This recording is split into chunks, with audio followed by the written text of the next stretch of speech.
Neste momento eu saúdo a todos com a paz do Senhor Jesus.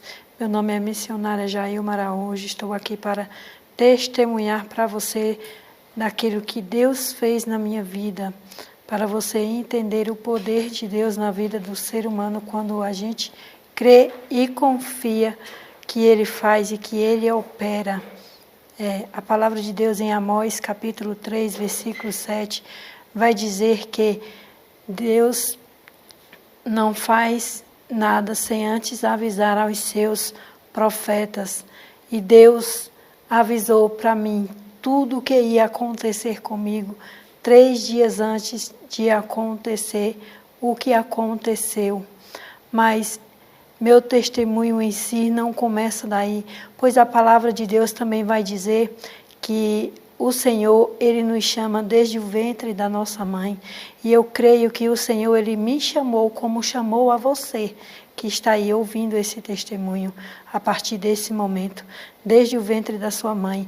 E desde o ventre da minha mãe também, o Senhor já tinha me chamado. E mesmo antes da gente conhecer a Deus, mas Ele já nos conhece. E por Ele nos conhecer, Ele nos guarda, Ele nos protege, Ele nos livra, e assim Ele caminha conosco, mesmo a gente sem saber que Ele está cuidando, livrando e protegendo. Foi assim minha trajetória com Deus, desde o nascer, desde o ventre da minha mãe, ao nascer e ao crescer no meio de uma família católica, aleluia. E quando eu cresci, eu vim conhecer a Jesus já aos 27 anos de idade.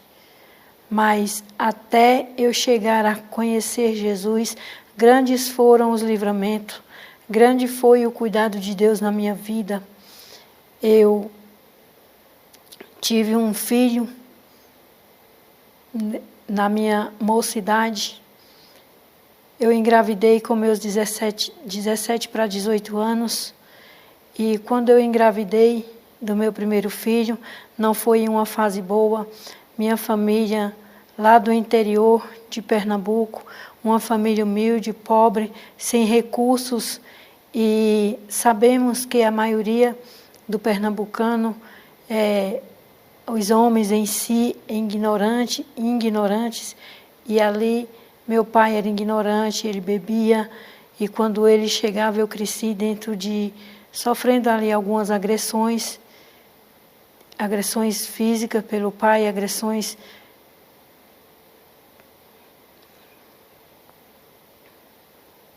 pelos irmãos também, por palavras que magoava, que feria, mas eu também proferia palavras porque eu não conhecia a Deus.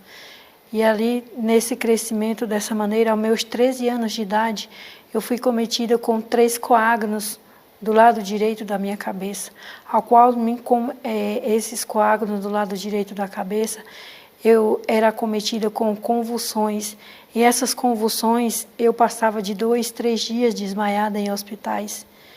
E teve uma vez que eu fiquei até 7 dias, quando eu acordava de uma convulsão, vinha outra mais forte, até o momento de chegar os médicos falar para minha mãe, leva ela para morrer em casa porque a gente não tem mais o que fazer. Então minha mãe levou para casa, desenganada, mas o Senhor, Ele já cuidava de mim.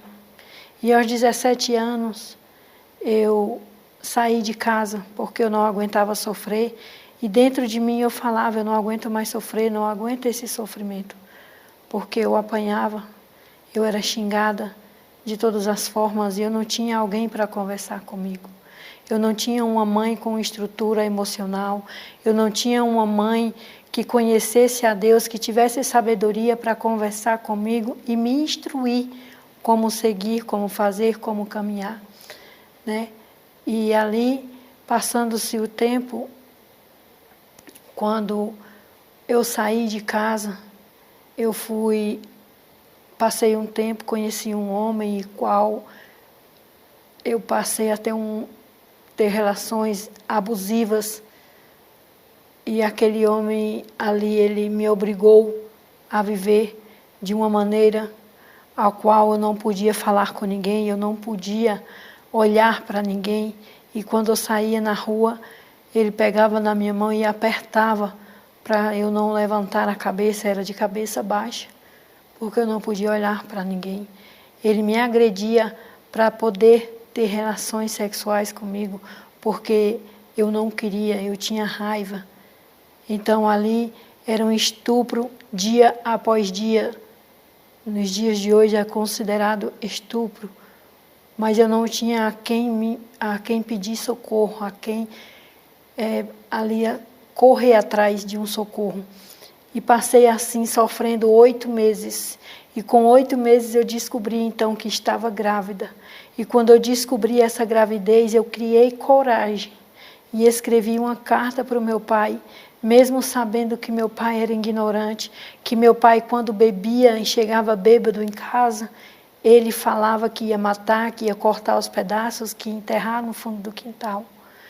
Mas eu escrevi uma carta para ele, na carta eu pedia perdão e dizia: papai, me perdoa, deixa eu voltar para casa, mesmo que o Senhor me bata todos os dias, mas não deixa eu apanhar mais de um estranho. E eu voltei para a casa dos meus pais, só que eu agora não era mais aquela menina, agora eu era uma mulher grávida, uma mãe solteira. E ali na casa dos meus pais, eu comecei a sofrer humilhações, palavras, palavrões, pelos irmãos mais velhos que estavam ali na casa do meu pai. E meu pai, quando chegava bêbado, eu tinha medo dele, eu tinha pavor. E eu me escondia para ele nem me ver, com medo dele me espancar porque eu estava grávida. Eu saía de casa, entrava nos matos porque eu tinha medo dele me ver, dele me bater, dele me espancar e dele me matar, como ele falava, quando ele estava bêbado, embriagado. Porque o inimigo, ele tinha sede de ceifar a minha vida, mesmo sem eu entender no mundo espiritual a sede que o inimigo tinha de ceifar a minha vida. Porque o inimigo sabia o projeto do Senhor, o projeto que Deus já tinha projetado, mesmo antes de eu vir ao mundo. E ele queria parar, ele queria prostrar, porque o intuito do inimigo é nos prostrar, é nos parar, é parar o projeto de Deus na minha e na tua vida. Mas passando ali a gravidez, meu filho nasceu. Antes de chegar o tempo de meu filho nascer, no 3º para 4º mês da minha gravidez, de tanto eu sofrer, eu cheguei no quarto ali, dobrando o joelho, orando a Deus, mas eu não sabia quem era Deus. Eu não conhecia o Deus que eu sirvo hoje. E ali eu falando, mas eu falava com Deus. E eu ali falando com Deus, eu pedi a morte. E eu planejei a minha morte. Lá no sítio, eu nasci e me criei em um sítio, no interior de Pernambuco. Eu planejei então que no dia seguinte eu ia para a cachoeira que tinha naquele lugar. E naquela cachoeira alta daquele lugar, que o pessoal ia fazer rapel naquele lugar, eu planejei de chegar lá de manhãzinha e pular daquele alto. Porque eu pulando de cima daquele alto da cachoeira, chegando embaixo, não ia sobrar nada.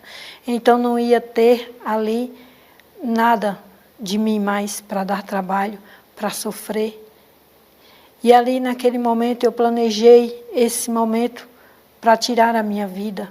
E eu comecei então a colocar a mão na minha barriga e falar com o meu filho, que ainda não tinha mexido dentro do meu ventre. E enquanto eu falava com o meu filho, eu dizia assim para ele: filho, perdoa a mamãe porque você não vai vir ao mundo. Eu não vou ver o seu rostinho e você não vai ver a mamãe. Porque amanhã de madrugada, quando amanhecer o dia, eu vou naquele lugar e eu vou pular. E nem vai existir a mamãe, nem vai existir você. E naquele momento, enquanto eu falava, o meu filho mexeu pela primeira vez no ventre. E quando meu filho mexeu pela primeira vez no ventre, eu senti, eu coloquei a mão no ventre, assim em cima, eu falei com ele, eu disse: filho, você está ouvindo a mamãe falar? E ele continuou mexendo. E eu disse: meu filho, você está ouvindo a mamãe falar? E ele continuou mexendo de novo. E quando ele mexeu mais uma vez, eu comecei ali a chorar. E senti ali um amor tão grande que foi maior do que as dores que eu sentia, que foi maior do que a tristeza, o desengano, foi maior do que o abandono que eu sentia, foi maior do que todas as dificuldades que eu sentia. Aquele amor foi mais forte do que tudo que eu estava passando. E naquele mesmo momento eu disse para meu filho no meu ventre, eu disse: filho, você vai vir ao mundo, a mamãe não vai mais se matar. E naquele momento que eu falava com meu filho, eu falei para ele: filho, a partir de hoje eu vou lutar contra tudo e contra todos, mas você vai vir ao mundo. E assim eu fiz, e chegou o dia de meu filho nascer. Meu filho nasceu, foi luta, mas ele nasceu. Quando meu filho nasceu, com 6 meses de nascido, ele foi acometido com pneumonia, a qual eu não sabia, eu não entendia. Meu filho chorava muito, meu filho gritava, e ele chegou ao momento de, assim, profunda dor, porque ele chorava, ele gritava, e ele ficou muito roxinho. E enquanto ele gritava, em todos os lugares que eu tocava no meu filho, ele gritava. E minha mãe só queria dar chá, porque eles não deixavam eu sair de casa. Mas um dia eu estava só em casa e eu fugi de casa com ele para o hospital. Chegando lá, me direcionaram, me encaminharam para outra cidade, para um hospital onde meu filho ficou internado. Passei ali 15 dias com meu filho internado e voltei para casa quando ele teve alta. Foi curado e voltei para casa. Quando eu chego em casa, na primeira semana que eu estava em casa, meu pai chega embriagado à tarde. Minha mãe tinha saído, pois ela passava 3 dias na semana fora de casa, trabalhando para trazer o sustento para seus filhos, para ajudar o meu pai. E naquele momento que eu estava ali colocando comida para o meu pai, ele se levantou. Como eu não podia correr, pois quando eu não tinha filho, e ele começava a falar, começava a ameaçar de bater, de matar, quando eu estava embriagado, eu corria. Mas agora eu tinha um bebê deitado ali no berço, dentro do quarto. E naquele momento eu não corri por conta do meu filho. Eu não ia abandonar meu filho. Eu falei para ele, quando ele ainda estava no meu ventre, que eu ia enfrentar tudo e todos. E meu pai então começa a me espancar, começa a me bater. E quando ele me solta ali, ainda na cozinha, eu fui para o quarto, em direção ao quarto para pegar meu filho, no intuito de pegar ele e sair daquele ambiente. Mas quando eu estava ali na cozinha, no quarto com meu filho no colo já, meu pai chega, falando alto, dizendo que queria ver meu filho.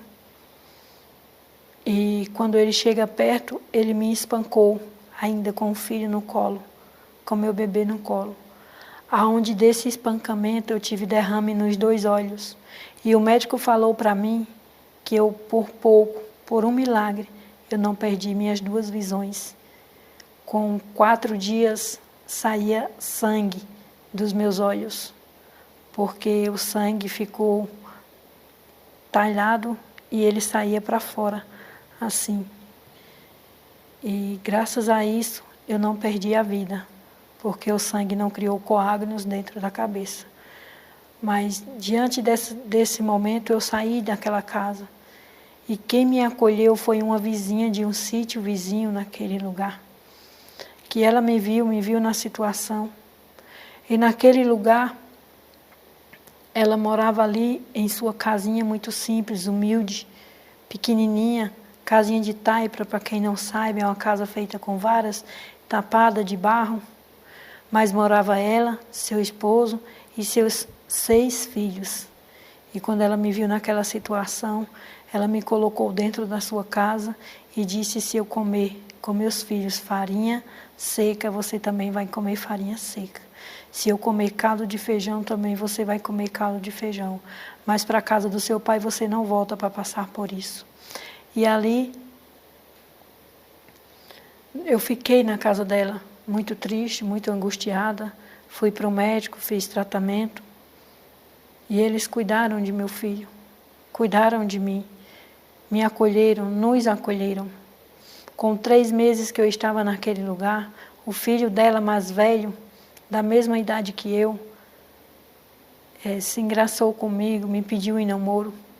E ali a gente começou a namorar, pois eu vi nele ali um teto para mim, um pai para o meu filho. E ele foi um pai para o meu filho, criou meu filho, porque com um pouco de tempo que a gente estava namorando, a gente foi morar junto. Depois, com mais uns meses, a gente casou. E o nosso casamento durou 10 anos. Mas, com 10 anos que nós estávamos casados, acabou o nosso casamento. Não foi mais para frente. Eu quero dizer para você que está ouvindo esse testemunho, que todas as coisas cooperam para o bem daqueles que amam a Deus. E eu falo assim, que todas as coisas cooperam para o bem daqueles que Deus ama, porque Deus nos amou primeiro. E tudo isso que aconteceu comigo na infância, na adolescência, a gravidez, esta criança que veio naquela situação, foi propósito do Senhor. Quando eu estava passando por tudo isso, eu não entendia. E eu perguntava para Deus por que eu tinha que passar por tudo isso. Por que Deus permitia eu passar por isso? E Deus não me respondia, eu não tinha intimidade com Deus, eu não sabia o que era ter intimidade com Deus. Mas, enfim, foi passando-se. E quando eu separei do pai de meus filhos, a gente foi um para um canto e outro para outro. Eu levei meu filho mais velho comigo, mais novo ficou morando com a avó paterna, porque eu não tinha condições de criar meus 2 filhos sozinha. E eu fui então embora para São Paulo, para tentar a minha vida lá, para tentar o emprego, ao chamado de uma amiga naquele lugar. Fui para o interior de São Paulo. E ali no interior de São Paulo, com pouco tempo que eu estava lá, não muito tempo, um rapaz, um homem, o qual, aleluia, eu me envolvi com ele, começou a mandar mensagem, começou a se aproximar de mim. E eu ali em um momento frágil, em um momento sem sabedoria do Senhor, eu comecei a me relacionar com ele. E em 3 meses que eu estava conhecendo aquele homem, eu passei a morar junto com ele. Mas eu quero dizer para você, moça, para você jovem, para você que está conhecendo alguém, quando você estiver conhecendo e se relacionando, você preste atenção com as pessoas que você está se relacionando. Porque em 3 meses de tempo não é tempo suficiente para a gente conhecer ninguém, o suficiente para a gente morar, o suficiente para a gente já casar, a não ser que Deus fale. Porque quando Deus fala, Ele cumpre. Ele promete aquilo que Ele fala. Ele cumpre aquilo que Ele promete. Aleluia. E ali, com 3 meses que eu estava conhecendo aquele homem, eu fui passar a morar junto com ele. E tivemos então um relacionamento normal. Aquele homem era motorista de van, que transportava passageiros do interior de São Paulo, ao interior de Bahia, Pernambuco, Maceió, o interior nordestino. E ali naquele lugar, eu fiquei com 6 meses, aquele homem me agrediu pela primeira vez. Então ele cortou meu cabelo de faca. E quando ele cortou meu cabelo de faca, que ele tornou em si, ele entendeu o que ele tinha feito, e ele me deu dinheiro, me obrigou a ir no salão, e ali ele me obrigou a falar para todos que eu tinha mudado de visual. Não era para eu falar para ninguém o que ele tinha feito comigo.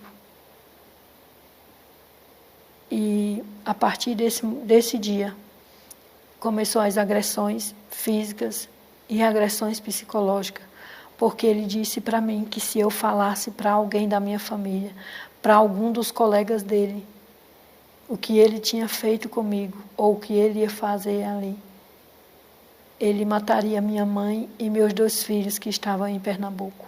E diante do que ele tinha feito comigo, eu tinha certeza que ele faria o que ele estava falando. Então eu me submeti a ficar calada e passar por tudo que eu passei, por medo dele matar minha mãe, por medo dele matar meus filhos, pois você que está ouvindo esse testemunho e é mãe, você sabe que você faz qualquer coisa para defender seus filhos. E assim eu fiz. Eu poderia ser julgada e dizer assim, alguém dizer, olhar para mim e dizer, se está sofrendo, sofre porque quer. Ou hoje mesmo alguém ouvir uma parte do meu testemunho e dizer: por que não denunciou? Por que não fugiu? Não tinha família? Eu tinha. Poderia denunciar. Poderia falar para alguém, mas eu estava sob ameaça psicológica. Ameaça de matarem minha mãe e meus filhos. Então, na minha mente, eu falava assim: eu que escolhi estar nesse lugar. Minha mãe e meus filhos não têm culpa. Então, se eu escolhi, agora eu tenho que aguentar passar por isso. E eu me submeti a passar por aquela situação, por apanhar, por humilhação, sem ninguém saber de tudo aquilo. E passei nessa maneira 3 anos, até eu levar meu filho para morar comigo, meu filho mais velho, para ver se aquela situação mudava, mas nada mudou.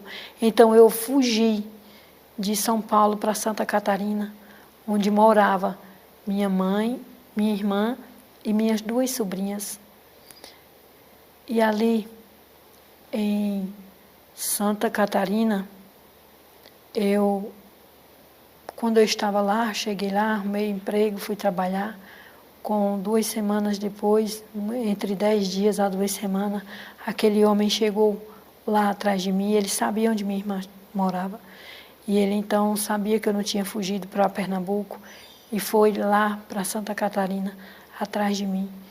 E chegando lá em Santa Catarina, quando ele nos encontrou, ele falou para mim que se eu não deixasse ele morar comigo, ele mataria minha irmã e minhas 2 sobrinhas. E mais uma vez eu me submeti, porque minha irmã e minhas sobrinhas não tinham culpa de nada para passarem por algo. Então eu me submeti a deixar ele morar comigo e com meu filho. E ali eu trabalhando e vivendo ameaças, vivendo a vida de sempre ao lado dele. Com 6 meses que nós estávamos naquele lugar, uma certa madrugada, ele acordou, eu e meu filho, nos surpreendeu com uma faca, tentando me matar. E quando eu acordei com aquela faca, ele em cima de mim com aquela faca, eu consegui correr das mãos dele e fui em direção ao meu filho. E meu filho, com 11 anos de idade, ele falava assim para ele, dizia: não mata minha mãezinha porque eu só tenho ela. Por favor, vamos conversar de homem para homem. Mas meu filho era só uma criança que estava passando por aquilo, vendo aquela cena. E ele com a faca vinha no meu peito e voltava. Porque meu filho pedia para ele não matar e ele dizia: eu vou matar ela, vou matar você e vou me matar. E meu filho dizia: não faz isso, vamos conversar.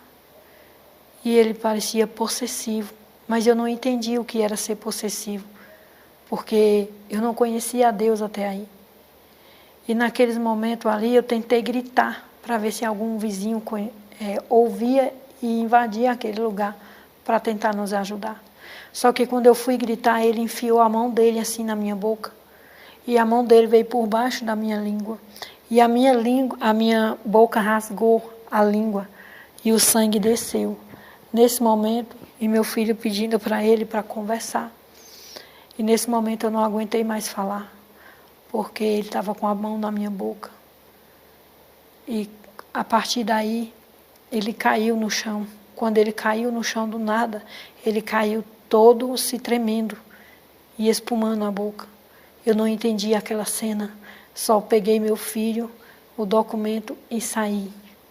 Saí correndo, fomos para a delegacia, isso 4 horas da manhã. Fomos para a delegacia da mulher, denunciamos. E ali da delegacia da mulher, fui para a casa da minha irmã. Não contemos a ela todos os detalhes, mas ficamos por lá, eu e meu filho, na casa dela.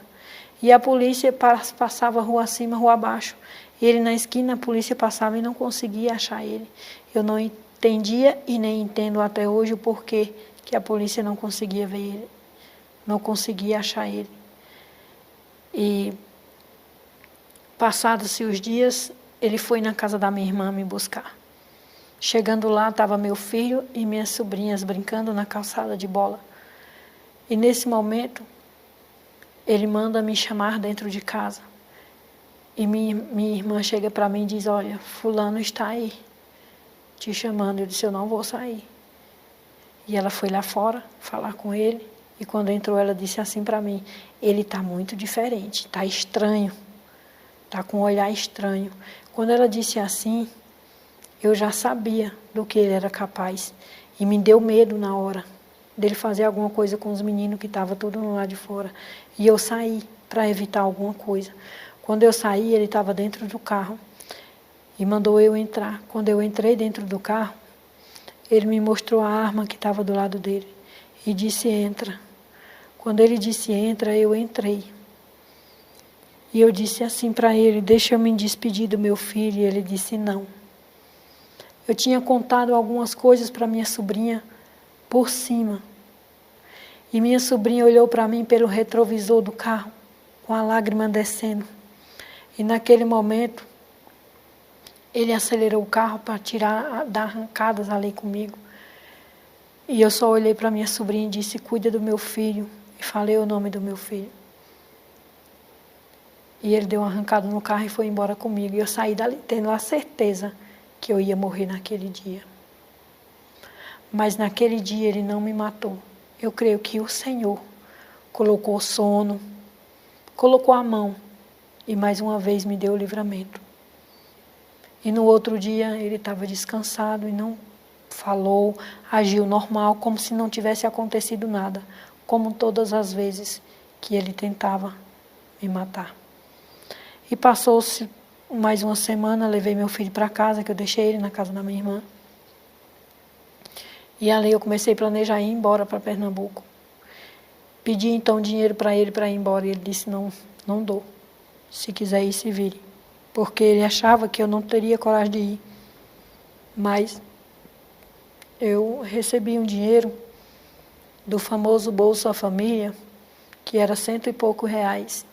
E com esse dinheiro eu consegui chegar até São Paulo e pedir carona para ir para Pernambuco.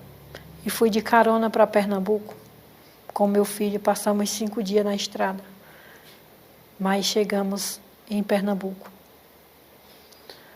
Foi sofrido, mas chegamos lá. Chegando em Pernambuco, eu não contei nada para minha família do que nós tínhamos passado até aquele tempo. Decidimos prosseguir em frente, lutar, trabalhar e seguir em frente com a nossa vida. Mas com quase 2 semanas depois, aquele homem chega. E ali ele queria ficar comigo numa chácara do meu pai, no terreno do meu pai, ali naquele lugar onde moram todos os filhos do meu pai. E eu estava ali. Mas entramos em discussão, eu quis expulsando ele dali, ele sem querer ir. Meu pai entrou no meio, depois de muita discussão, ele foi embora.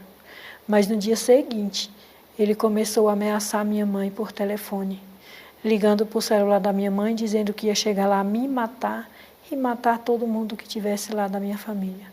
E minha mãe começou a ficar apavorada. Nesse momento, eu precisava de apoio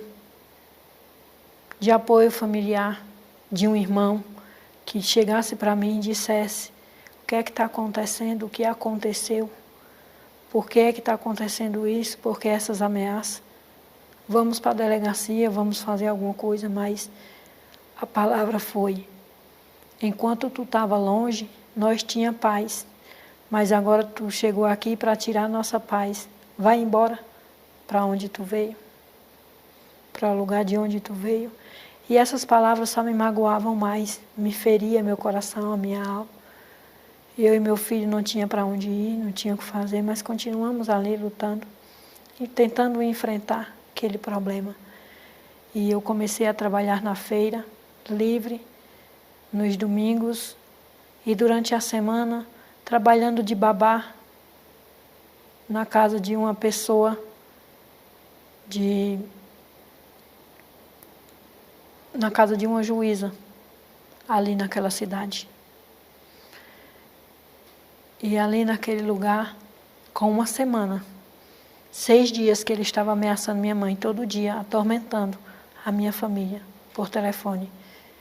Ele foi então tentar me matar na feira livre onde eu estava trabalhando. E ele foi com uma marreta. Chegou lá, muito frio, e calculista na garupa de uma moto, que até hoje ninguém se sabe quem era esse motoqueiro. Mas ele chegou na garupa desta moto. E quando ele desceu, ele estava com a marreta na mão.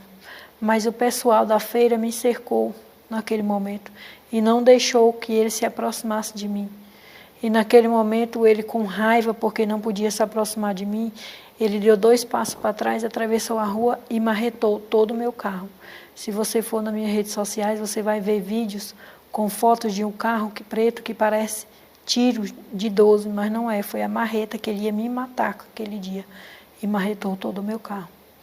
E naquele momento, como ele foi tentar me matar em rua pública, ao ar livre, ele passou a ser foragido da polícia. E como ele passou a ser foragido da polícia, ele passou ainda mais uns 5 a 6 dias conseguindo fugir da polícia, mesmo assim ameaçando pelo telefone da minha mãe. E a gente, todo mundo morrendo de medo.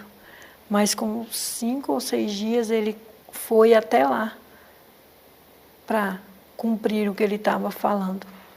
E antes dele chegar no sítio do meu pai, no terreno do meu pai, naquela cidade, a juíza a qual eu trabalhava para ela, chegou alguém batendo no portão dela e falou: fulano está descendo a rua e está vindo em direção aqui.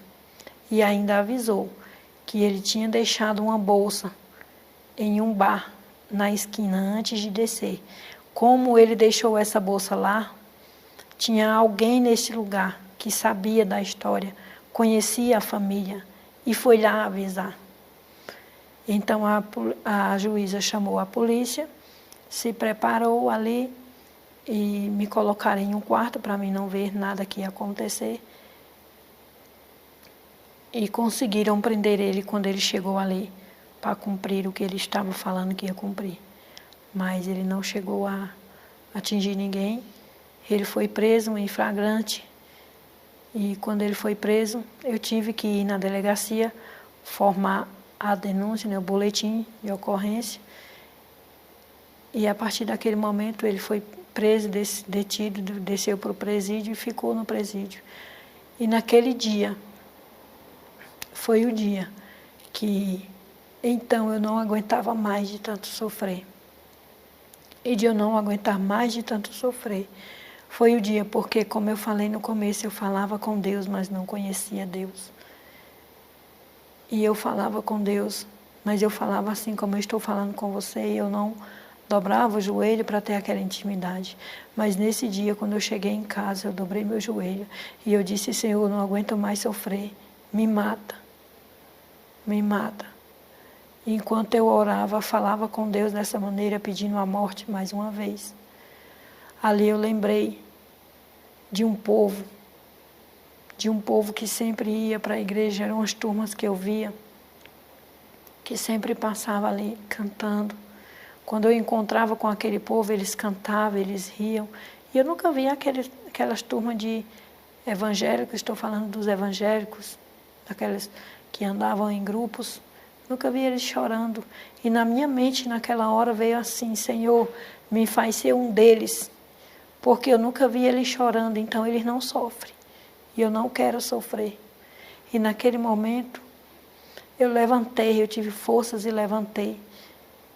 Tomei um banho e fui procurar um lugar.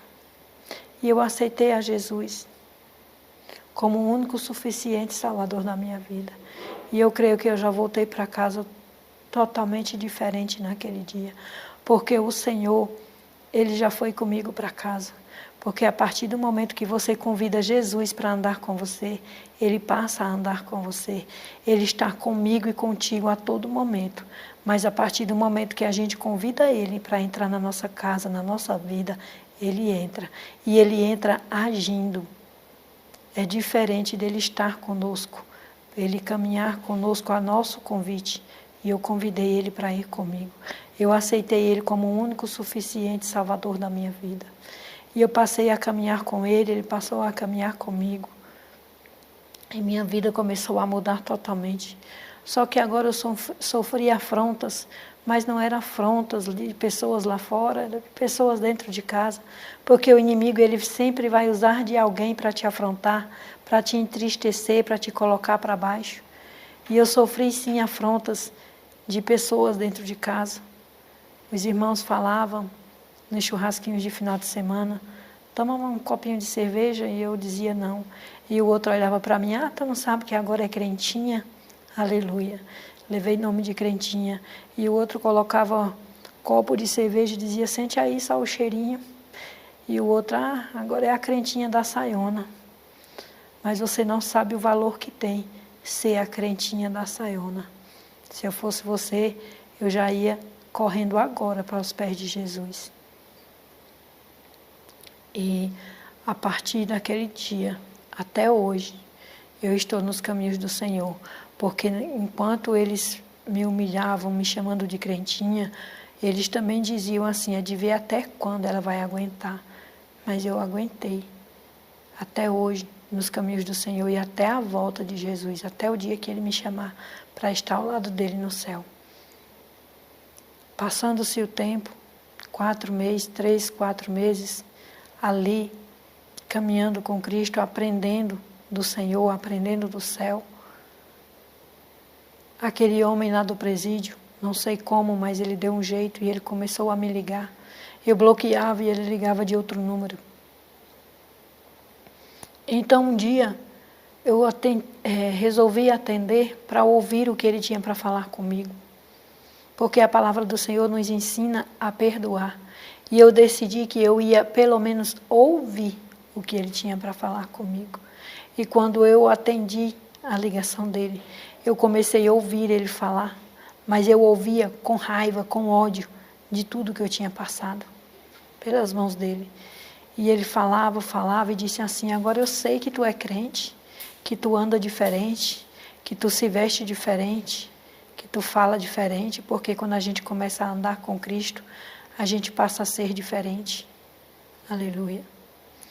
E ali ele disse assim para mim, eu também sou crente, eu aceitei Jesus aqui no presídio.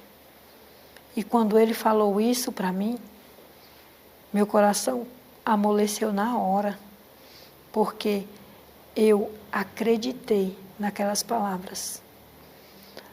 Porque eu pensei na hora, se Deus está mudando minha vida como está, também está mudando a dele. Porque para mim era só abrir a boca e dizer, eu aceito a Jesus como o único suficiente Salvador da minha vida. Que a nossa vida era mudada, transformada. A missionária não é dessa forma, mas tem 2 modos de você aceitar a Deus. De você ir abrir a boca e aceitar a Cristo. É você abrir a sua boca e o seu coração para o Espírito Santo entrar e operar na sua vida. Mas se você só abrir a boca e o seu coração continuar duro, continuar trancado para as coisas de Deus, você vai continuar sendo a mesma pessoa de antes. Eu vou tomar uma água e você pode respirar e já ir aí confessando a Deus o seu pecado e aceitando a Ele como o único suficiente Salvador.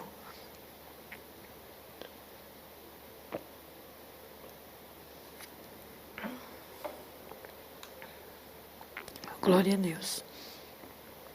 Mas tinha uma coisa em mim ainda que não tinha acontecido. Eu não tinha discernimento do Espírito Santo. Sempre falo nas igrejas, nas congregações a qual eu estou testemunhando, a qual vou testemunhar, falar do poder de Deus, que quando tiver pessoas novas convertidas, sempre encaminha alguém da congregação para direcionar, para instruir, para ajudar, porque eu não tive alguém para me instruir, para dizer como buscar o Espírito Santo, para ensinar a ter discernimento, para estar ali buscando, orando. Eu não tive essa pessoa, então eu não tinha discernimento do Espírito Santo. Eu não sabia o que era isso. E só com as palavras daquela pessoa eu acreditei, porque eu acreditei que do jeito que era comigo, também estava sendo com ele.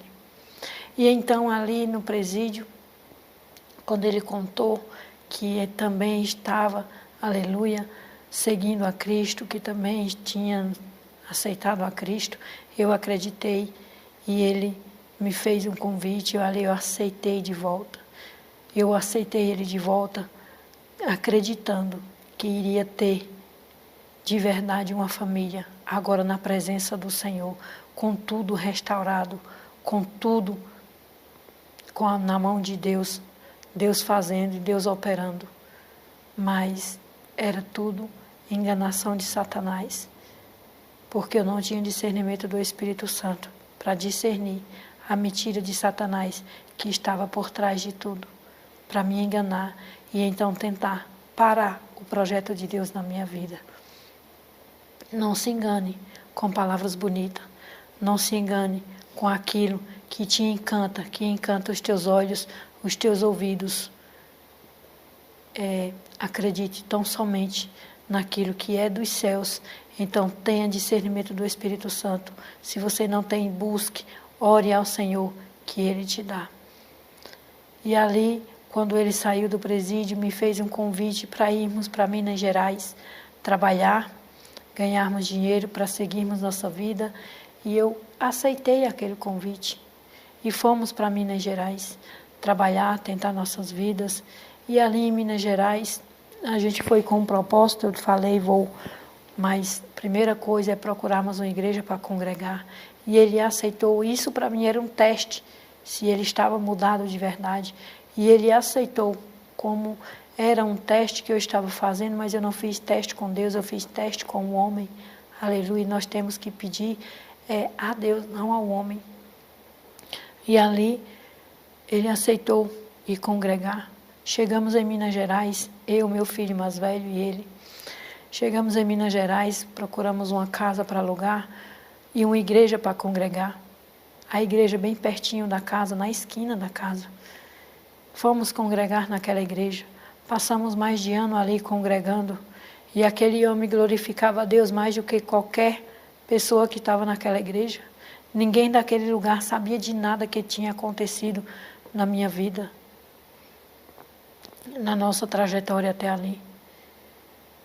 E a gente estava ali, eu bem engajada no ciclo de oração, meu filho nos jovens, e ele indo para a igreja todos os cultos.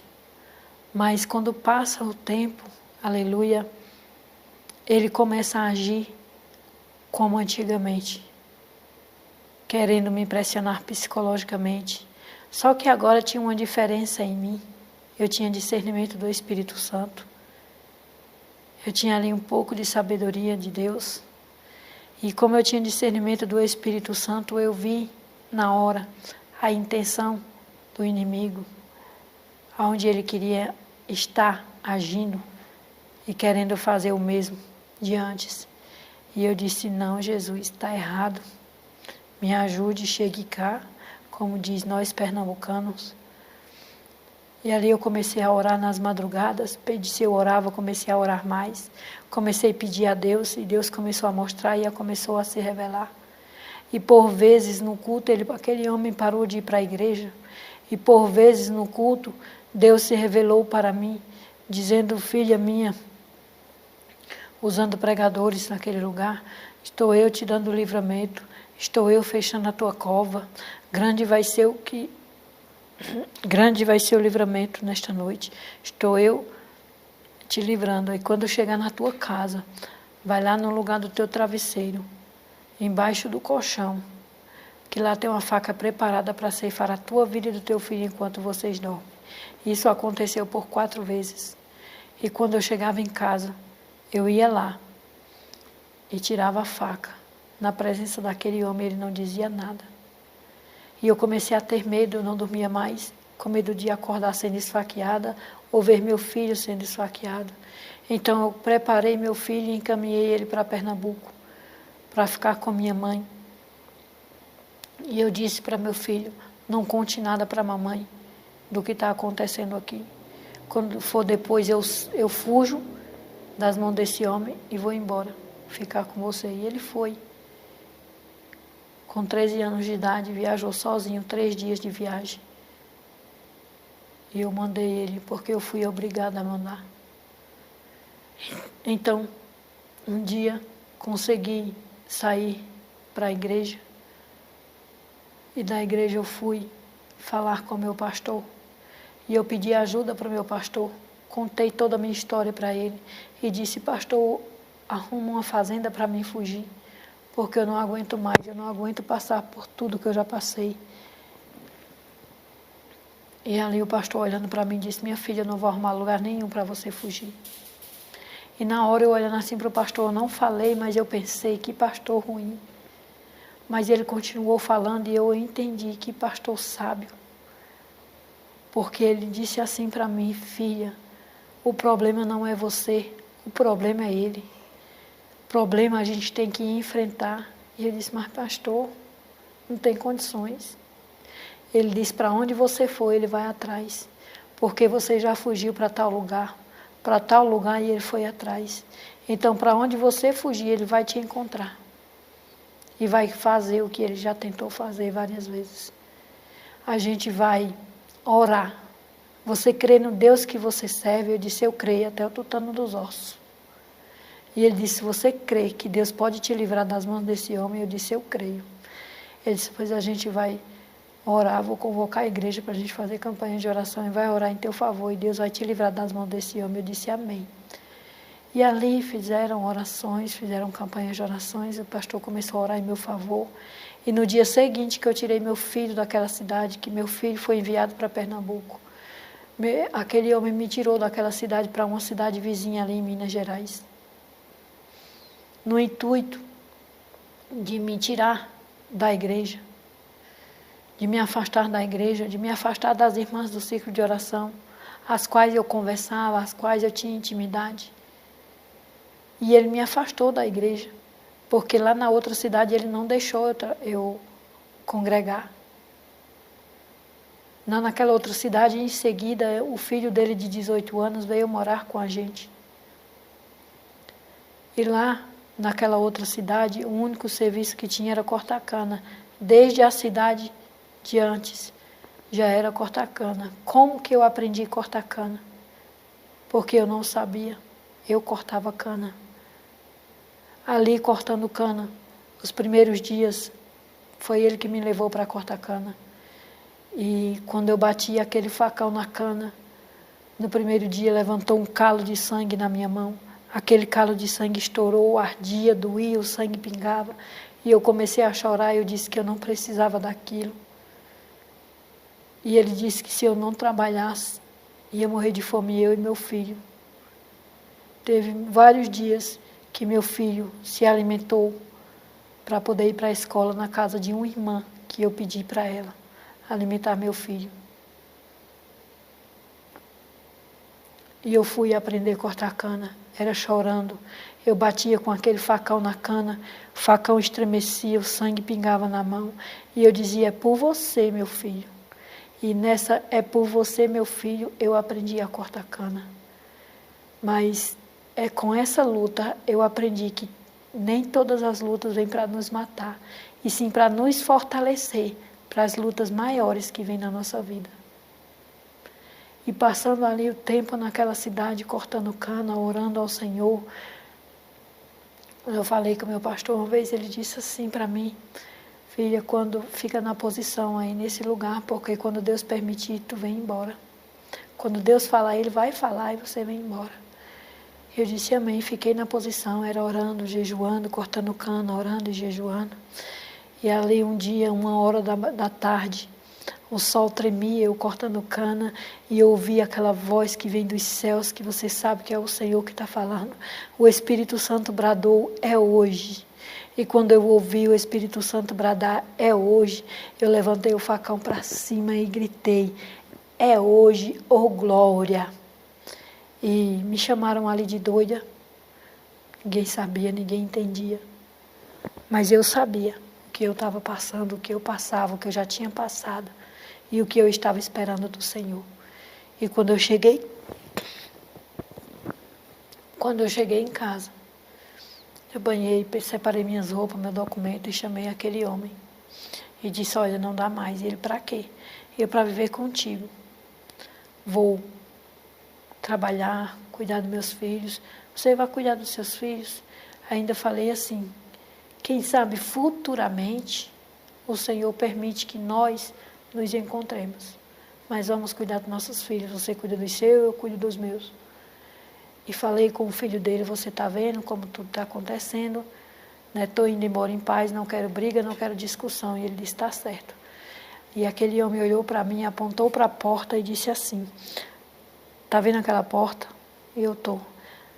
Saiba que ao sair por aquela porta, nunca mais você entra. Naquele momento que ele falou isso, já era uma ameaça. Mas eu não entendi, de tanta vontade que eu estava de sair daquele lugar, de eu ver a minha liberdade. Eu não entendi, mas já era uma ameaça, quando ele disse que nunca mais eu entraria naquele lugar. E quando eu saí daquele lugar, eu fui para outra cidade, lá onde eu já estava antes. E naquela outra cidade, arrumei um lugar para morar, seguro. E já também arrumei um lugar para trabalhar, porque todos ali me conheciam, cidade pequena. Mas também no dia seguinte,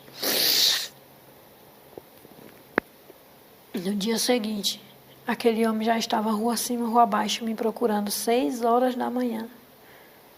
E ele foi em casa, na casa de todas as irmãs do círculo de oração, procurando meu endereço. Ele queria porque queria saber onde eu morava, porque ele queria me encontrar. E ali já ligaram para mim e disseram, tem cuidado, porque ele está aqui e quer porque quer saber teu endereço. Mas eu quero dizer para você que eu ia trabalhar, eu ia para a igreja, eu voltava, andava 4 quarteirão para ir para a igreja e voltava a pé. E ele rodando rua acima, rua abaixo, e não me encontrava, porque o Senhor me cobria com o sangue de Jesus. E o Senhor me guardava debaixo das asas dele, nas asas do Onipotente, porque quando a gente está guardada, aleluia, debaixo das asas do Onipotente, o inimigo não nos acha. E Deus cega os nossos inimigos. É só você estar na direção do Senhor. Passando-se 3 semanas, ele me procurando como louco naquela cidade. Cidade pequena, todo mundo conhecia todo mundo. E todo mundo ali já sabia da minha história, porque logo se espalhou. Então, ele, não tendo êxito em encontrar meu endereço, ele descobriu a fazenda a qual eu trabalhava.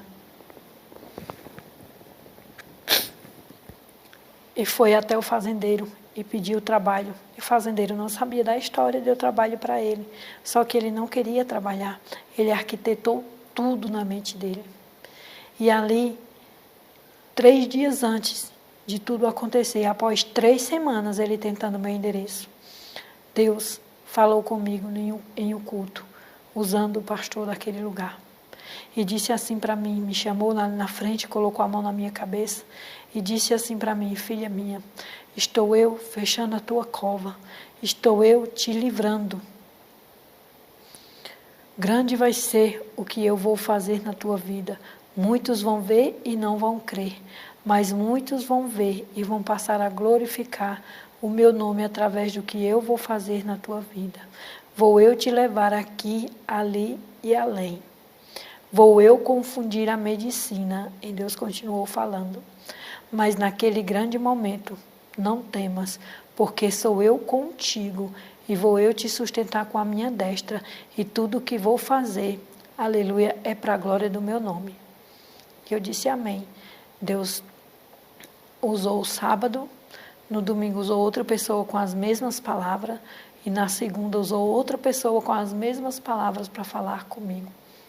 Na terça-feira, quando eu vou trabalhar de madrugada para pegar o ônibus, quem está no fundão do ônibus? Aquele homem.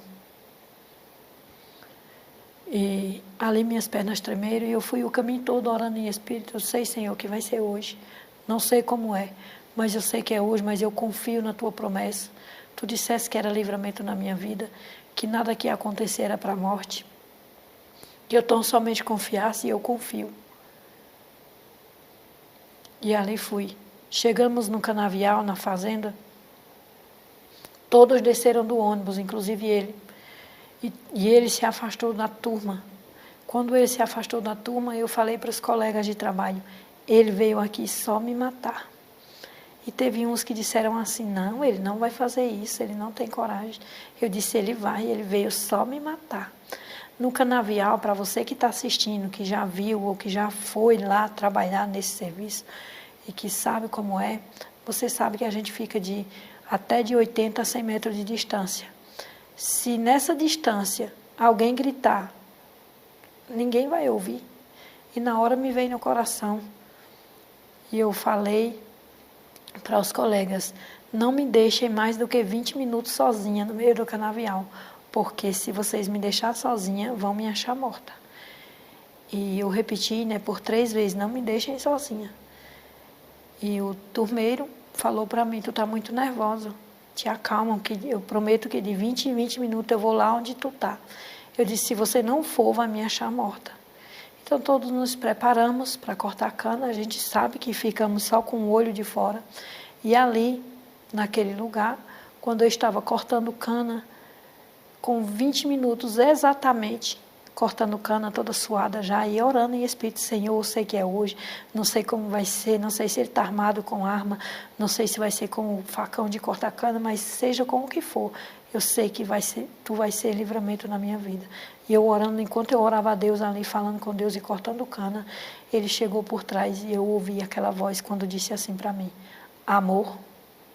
Quando eu ouvi essa voz, minhas pernas tremeram, igual as pernas de Nabucodonosor, quando vi o dedo de Deus escrevendo na parede. O joelho batia um no outro. E quando minhas pernas tremeram, eu disse, eu creio, Senhor, no teu livramento. E eu fui levantando para ficar em pé e de frente com ele. Quando eu fui virando de frente com ele, ele já estava com a mão dessa forma, com um facão. Vocês conhecem o facão de cortar cana, desse tamanhozão assim, o famoso podão lá em Minas Gerais, conhecido como podão. Não sei aí onde você está assistindo, mas muita gente conhece como goifa, que ele tem a ponta assim. Então, ele desferiu o primeiro golpe de facão bem aqui na minha cabeça. E quando ele desferiu o primeiro golpe de facão, ele não falou uma palavra sequer, do começo ao fim do ato. Como é que você sabe, missionária? Eu fiquei consciente do começo ao fim, até chegar no hospital, porque Deus prometeu que ia me sustentar com a destra dele, para a glória do nome do Senhor, porque era para mim estar testemunhando com aquilo que Deus fez na minha vida aqui para você hoje. E se Deus não tem me sustentado, como era que eu ia testemunhar? Então, neste momento que ele desferiu o primeiro golpe de facão, eu consegui ainda ficar de frente com ele, em pé. Quando eu fiquei de frente, eu fui levantar a mão, porque um facão afiado na mão eu tinha, e força também, porque eu cortava muita cana, viu? Mas na hora o Espírito Santo bradou dentro de mim, apenas conta. Quando eu ouvi a voz do Espírito Santo falando assim, eu soltei o facão na hora. Quando eu soltei o facão, ele continuou desferindo golpes de facão no mesmo lugar. E disse assim para mim, quando disse apenas conta, eu continuei contando. 2, 3, 4, 5, tudo no mesmo lugar.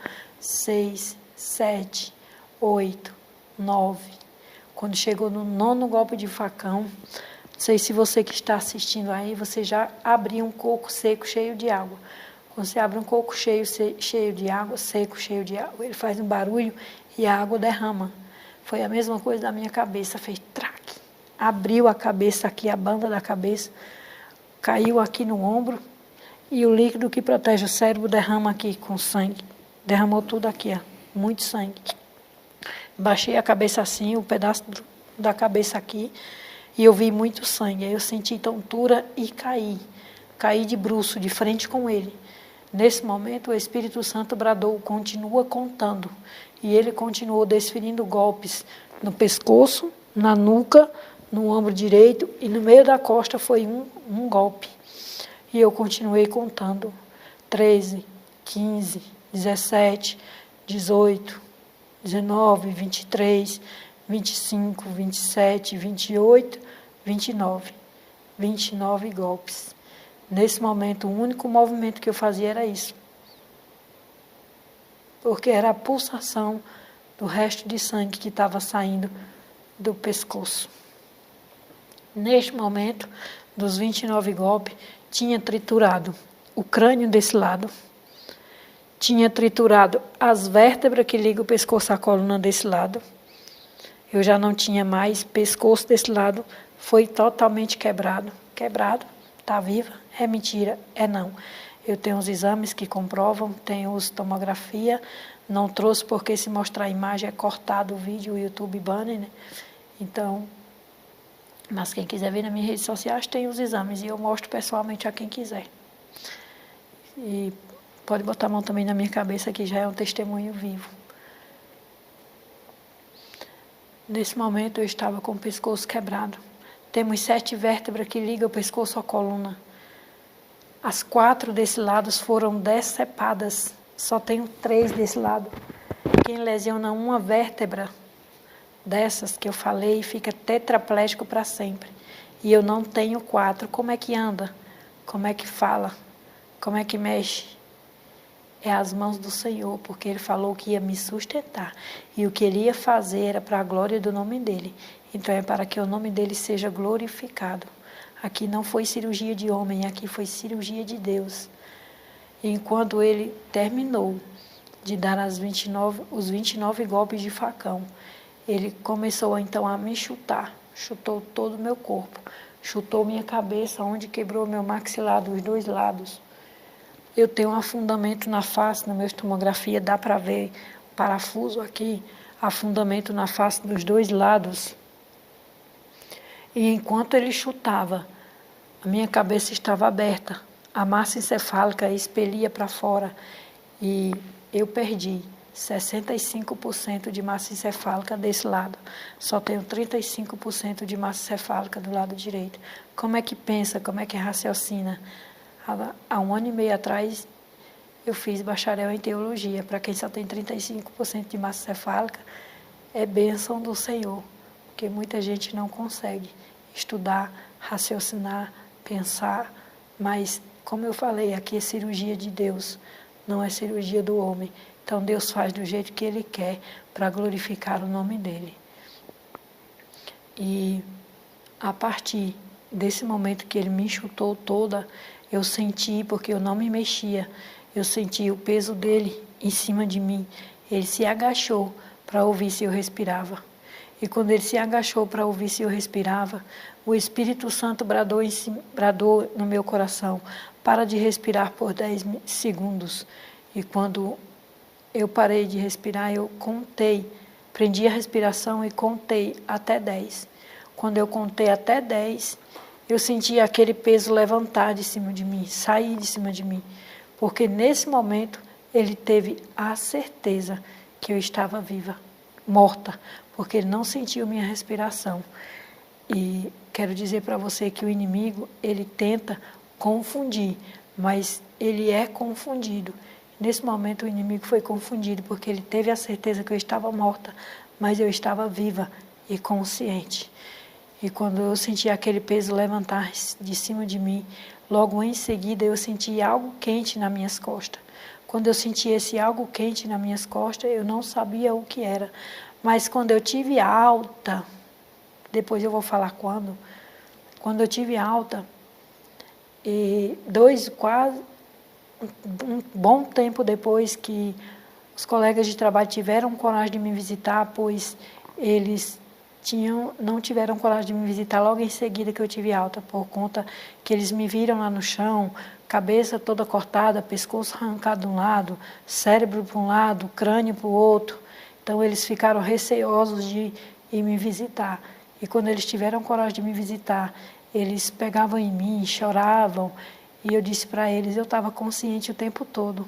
E um deles disse, era impossível. E eu comecei a falar para eles o que eles falavam comigo lá no chão. Enquanto eu estava no chão, entre si, quando eu estava no chão. E eles disseram, realmente tu estava consciente. E eu falei para eles, eu só não sei o que era aquilo quente nas minhas costas, que eu sentia todo o tempo quente, mas eu sei que nas minhas costas foi só uma facãozada, que eu contei. E eles disseram para mim, olha, quando a gente chegou do teu lado, ele estava lá, de joelho. E ele tinha passado o mesmo facão que te agrediu no pescoço. E do pescoço dele jorrava 2 xiringadas de sangue nas tuas costas. Era o algo quente que eu senti nas minhas costas. Foi o sangue dele. pois ele, com o mesmo facão que ele me agrediu, na hora que ele se agachou para ouvir eu respirando, ele teve a certeza, como eu prendi a respiração, ele teve a certeza que eu estava morta. Ele passou o próprio facão no pescoço. E nesse momento, ele tirou a vida dele, com a sua própria mão.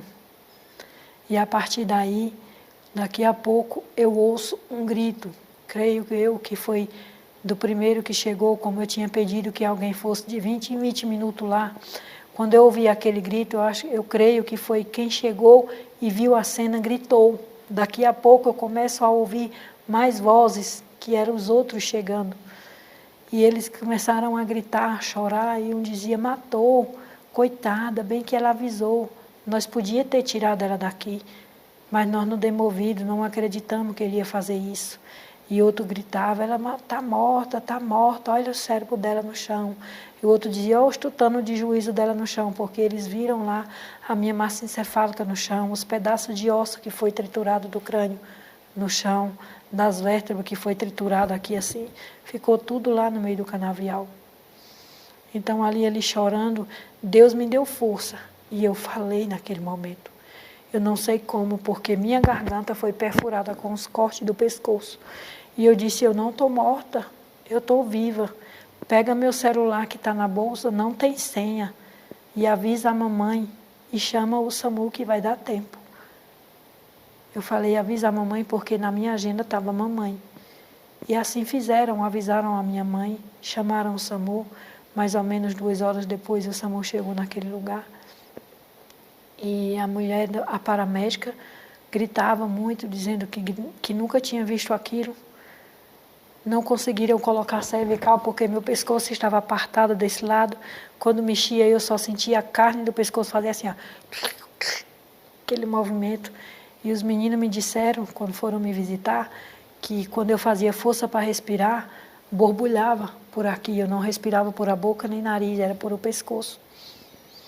Então, para eles, para o homem, para qualquer pessoa, era impossível eu resistir àquela situação. Mas para o dono da medicina, nada é impossível. E ali, então, com muito sacrifício, me colocaram na maca. Esse braço aqui, esse ombro, foi 7 facãozadas. Triturou nervos, tendões e os ossos. Mas foi o primeiro que Deus restaurou, porque é a mão de dar glória a Deus, de glorificar o nome do Senhor. Aleluia. E ali eu fui consciente até o hospital, onde tinha uma equipe de 9 médicos no hospital de Uberaba, Minas Gerais. E ali naquela equipe de 9 médicos, quando eu cheguei lá, chegaram comigo naquele lugar, eu consegui ver os médicos. E eu disse para Deus em espírito, Senhor, eu não aguento mais. Entregue minha vida em tuas mãos, mas eu creio que eu não vou morrer. Creio na tua promessa, que é só para a glória do teu nome, tudo que irá acontecer. E ali eu apaguei, né? Me induziram ao coma e me encaminharam para um hospital escola, em Uberaba, Minas Gerais. E naquele hospital escola foi grande o que aconteceu lá, forte, pois minha família foi avisada, e a minha família foi avisada para ir até Minas Gerais uma pessoa com estrutura emocional, pois não tinha como reverter o quadro, mas tinha como doar órgãos, se alguém da família assinasse, pois iam esperar chegar alguém lá para assinar esse documento, para doar órgãos. E ali em Minas Gerais, em Uberaba, no Hospital Escola, enquanto acontecia a trajetória do meu pai chegar lá, naquele lugar, por vezes, enquanto eu estava em coma, o Senhor permitia eu ouvir o que se passava naquele lugar.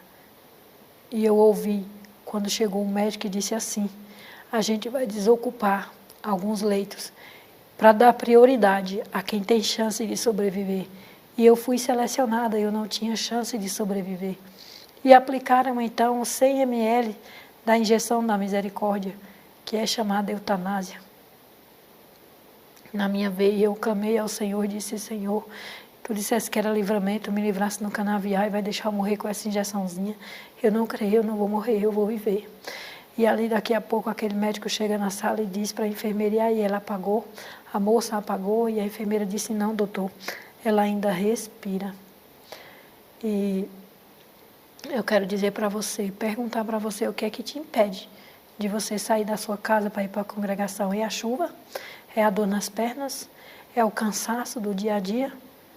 Não deixe de ir para a casa do Senhor adorar a Ele, porque Ele muito tem feito por você e pela sua vida, pela sua casa. Pois ali naquele momento eu ainda respirava.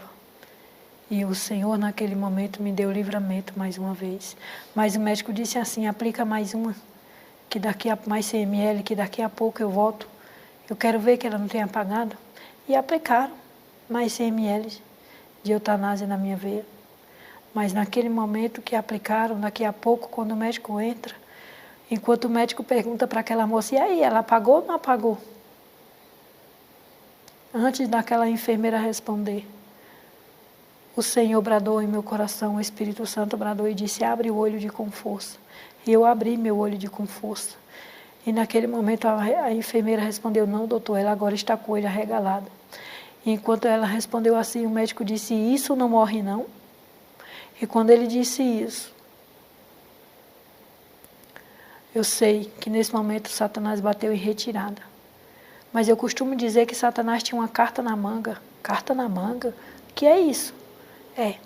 Pois o hospital estava esperando meu pai chegar. Pois meus órgãos ainda serviam para salvar 2 ou 3 vidas, mas o projeto de Deus na minha vida não era salvar 2 ou 3 vidas. Deus estava fazendo algo extraordinário para salvar muitas vidas, para salvar a tua vida, através do que Ele estava fazendo na minha. Aleluia. E ali naquele momento eu apaguei, mas quando Deus permitiu eu ouvir mais uma vez, é quando o meu pai já tinha chegado naquele lugar. O hospital é avisado então.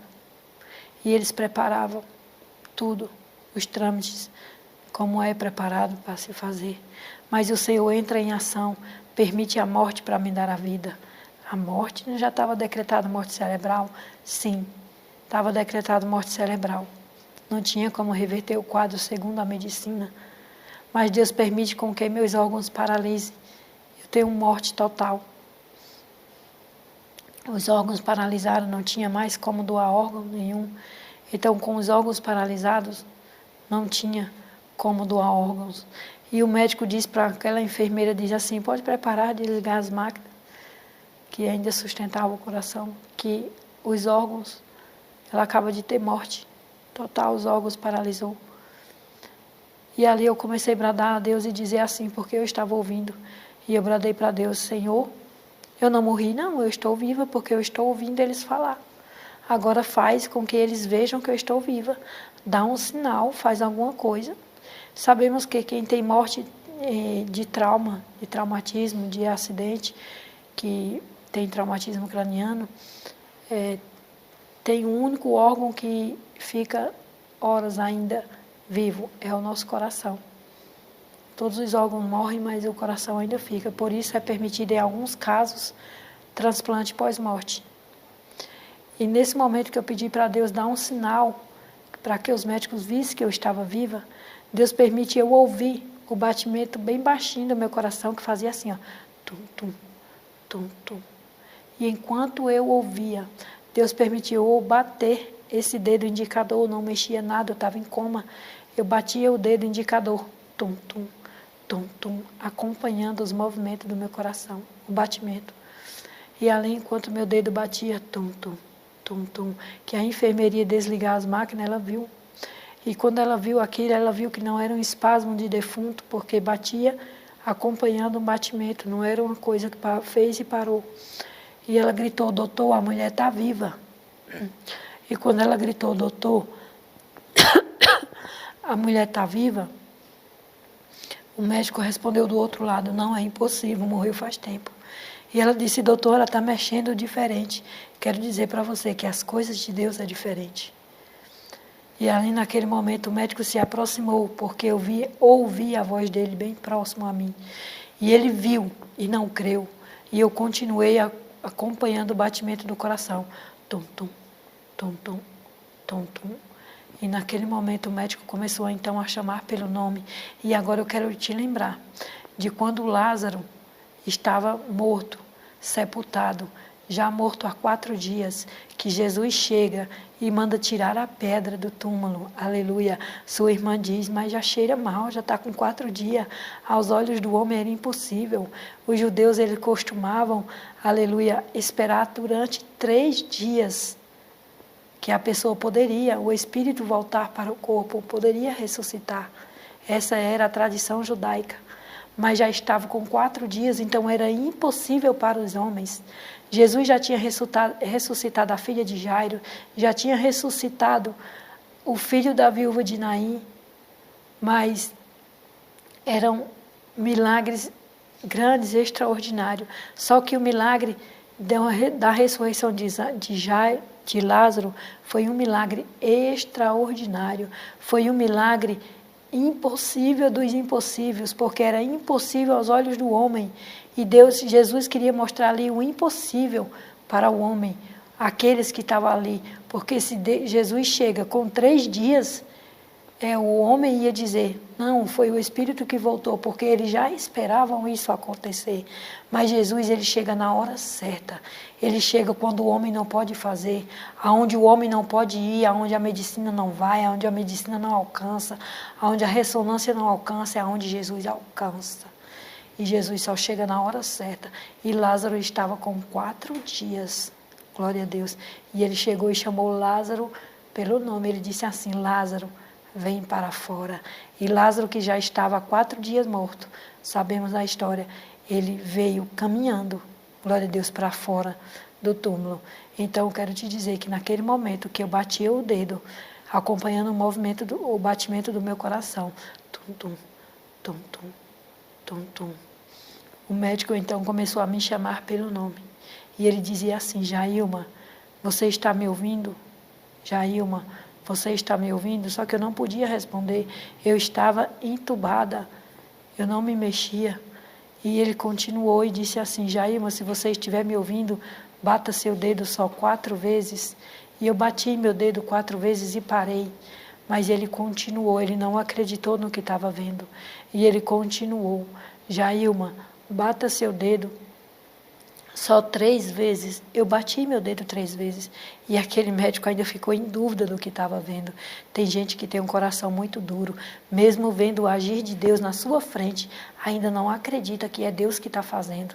E ali aquele médico disse mais uma vez, para me ter certeza que você está me ouvindo, Jailma, bata seu dedo só 2 vezes.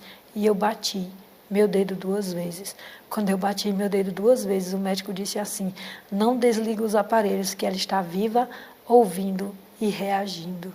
Aleluia. E naquele momento, Satanás bateu em retirada direto para o inferno, que é o lugar dele.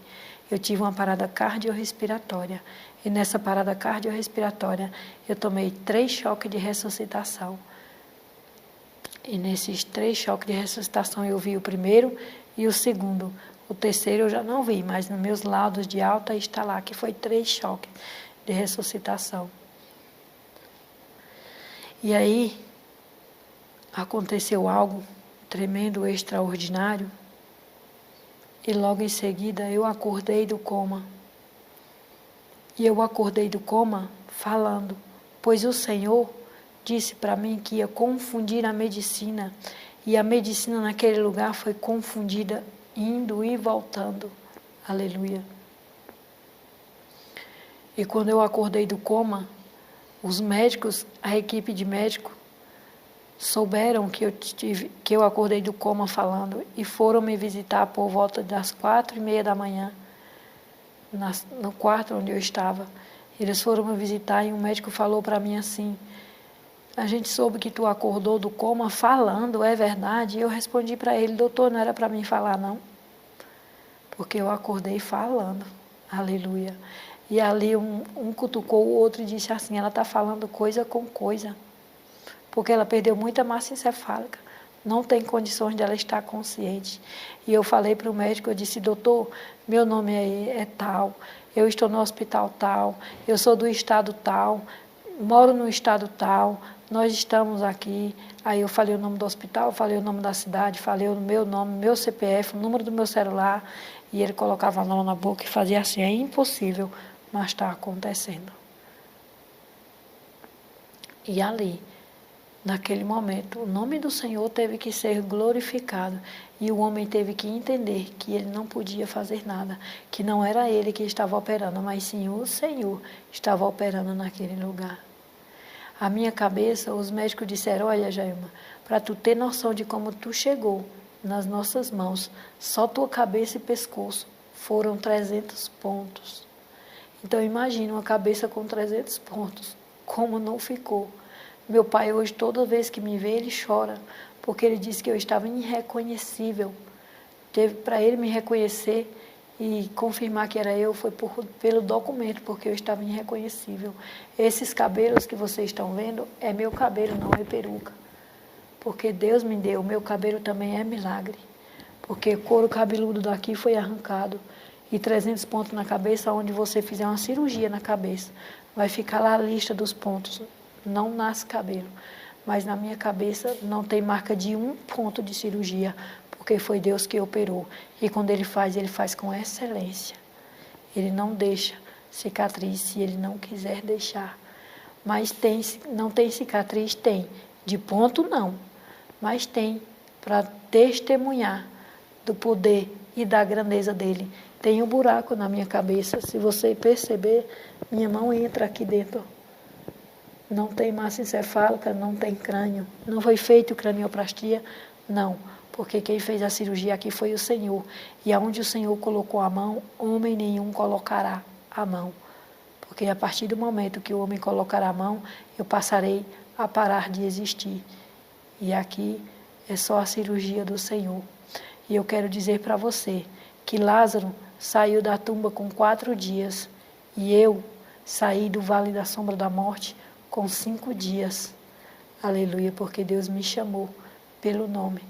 E eu acordei falando naquele lugar, confundindo a medicina.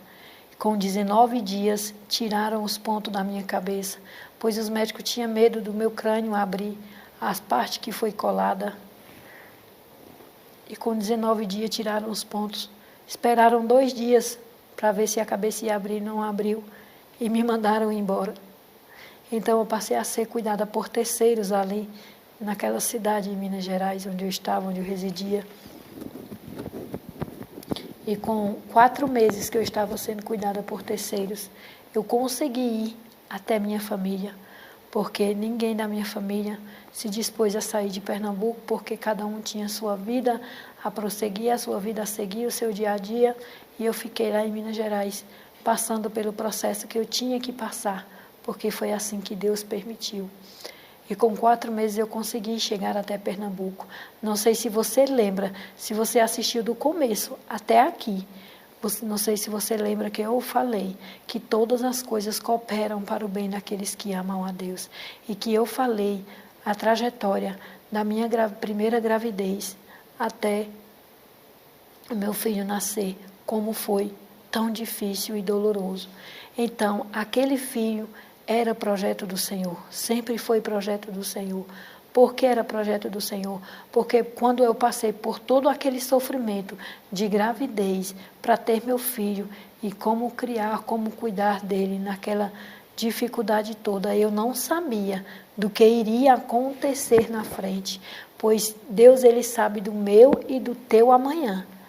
Quando a gente fala do teu amanhã, não estou falando do amanhã após hoje, é do amanhã futuro, que Deus sabia o que ia acontecer comigo 14 anos depois, e eu não sabia, porque 14 anos depois aconteceu tudo isso comigo, e minha mãe não teve estrutura para cuidar de mim, mas meu filho, que com 14 anos de idade, que me deu banho, que me vestiu, que fez comida, que cuidou de mim, foi aquele filho que Deus me deu naquele sofrimento, naquela tristeza, sem condições financeiras, sem condições para nada, mas o Senhor, Ele sabia que estava me dando um fruto para que ele no futuro, que no dia de amanhã, ele viesse cuidar de mim.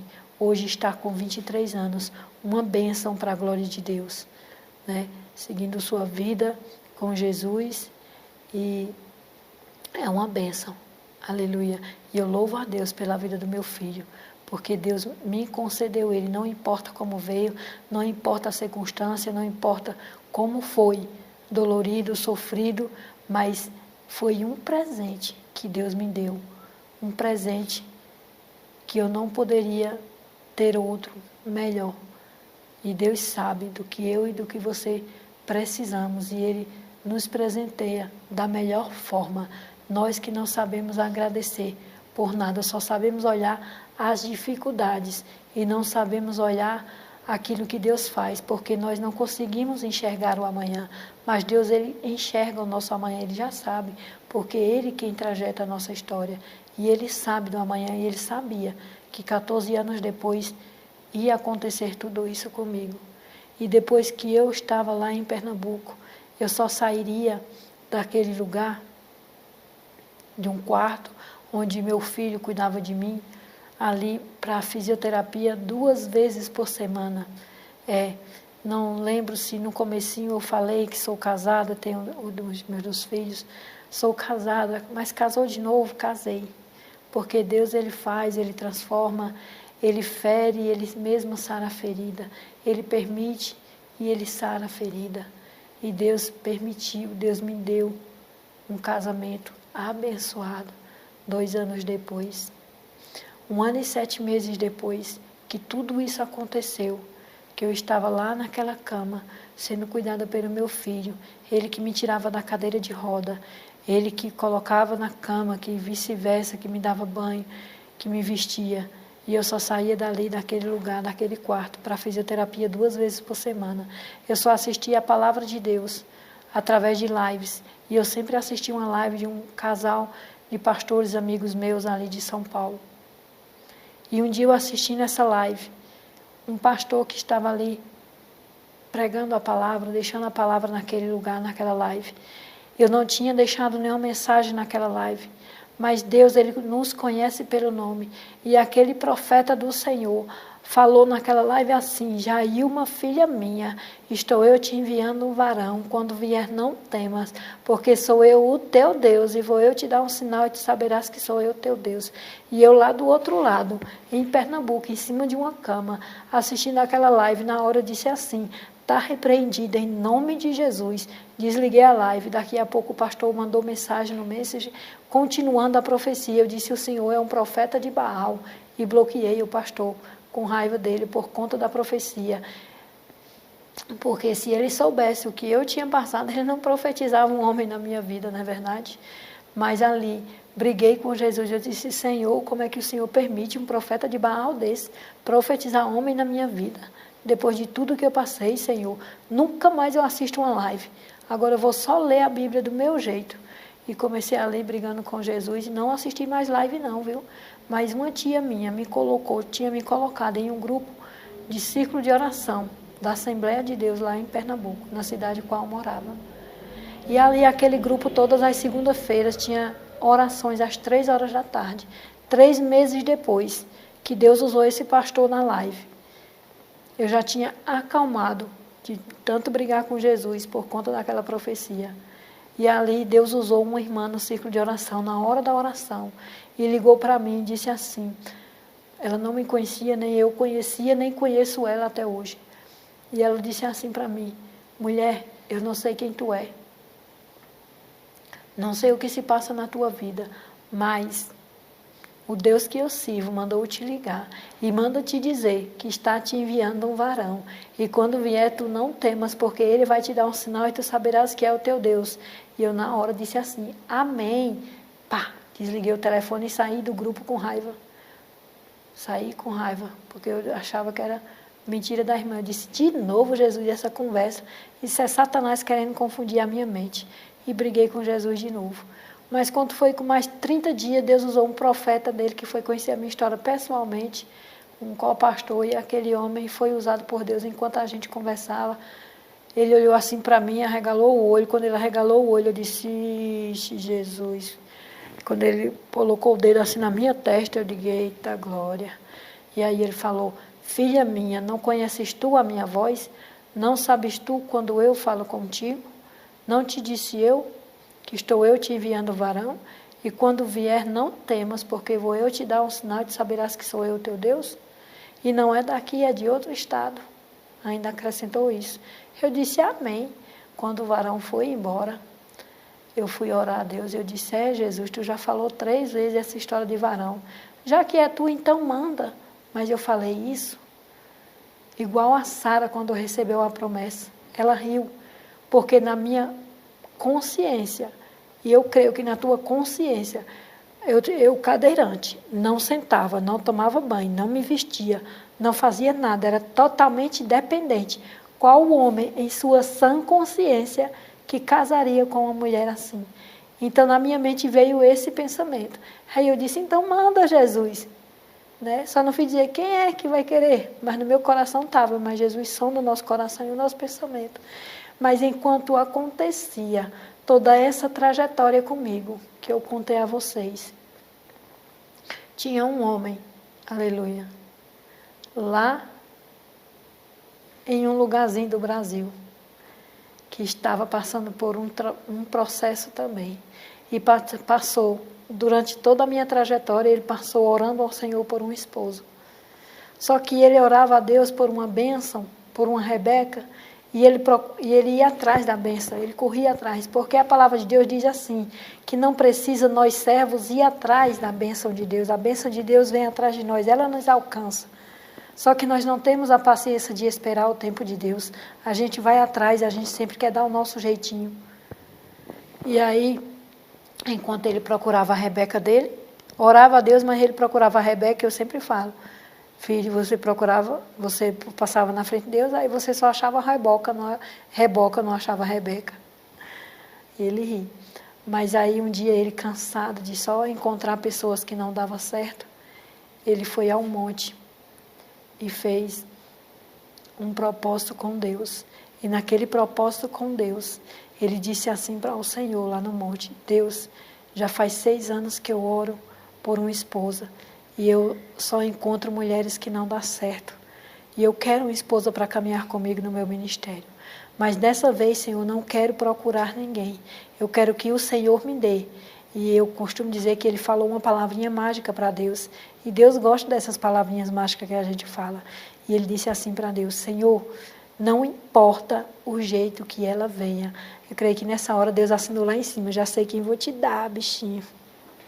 E aí ele continuou, né, o propósito dele com Deus e disse, não importa o jeito que ela venha, só importa, Senhor, que seja tu que me dê. Mas tu, Senhor, me dá um sinal que é o Senhor que está me dando. E ali passou-se, né, os dias depois do propósito dele com Deus, e Deus começou a falar comigo lá em Pernambuco. E continuou falando com ele, usando pessoas lá na cidade dele, em um lugarzinho do Brasil.